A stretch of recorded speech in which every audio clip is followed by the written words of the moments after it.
ഈശോ മിശിഹായിൽ ഏറ്റവും സ്നേഹവാത്സല്യമുള്ളവരെ, നോമ്പ് കാലത്തിന്റെ 6ാമത്തെ ദിവസത്തിലേക്ക് പ്രവേശിച്ച് തിരുസഭാ മാതാവ് ധ്യാനിക്കുവാനായി വിശുദ്ധ ലൂക്കായുടെ സുവിശേഷം 15-ാം അധ്യായം 11 മുതൽ 24 വരെ ഉള്ള ഭാഗം നമുക്ക് നൽകിയിരിക്കുകയാണ്.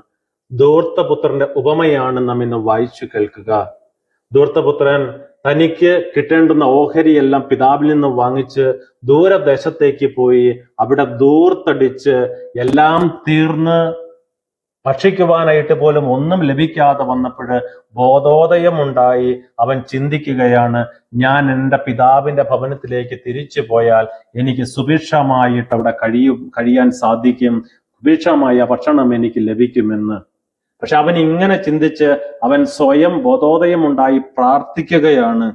ഞാൻ എൻ്റെ പിതാവിന്റെ അടുത്തേക്ക് പോയി അവനോട് പറയും, പിതാവേ, സ്വർഗത്തിനെതിരായും നിന്റെ മുമ്പിലും ഞാൻ പാപം ചെയ്തു, നിന്റെ പുത്രൻ എന്ന് വിളിക്കപ്പെടാൻ ഞാൻ ഇനി യോഗ്യനല്ല, നിന്റെ ദാസരിൽ ഒരുവനായി എന്നെ സ്വീകരിക്കണമേ എന്ന്.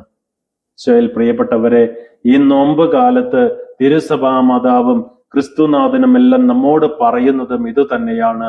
സ്വയം ബോധോദയമുണ്ടായി മാനസാന്തരത്തിന് യോജിച്ച ഫലങ്ങൾ പുറപ്പെടുവിക്കുവാനായിട്ട്. ഈ നോമ്പ് കാലത്ത് നമ്മുടെയും പ്രാർത്ഥന ഇപ്രകാരമായിരിക്കട്ടെ. ധൂർത്തപുത്രൻ എല്ലാം തീർന്ന് അവശനായി പരവേശമുണ്ടായപ്പോൾ അവൻ പ്രാർത്ഥിച്ചതുപോലെ നമുക്കും പ്രാർത്ഥിക്കാം.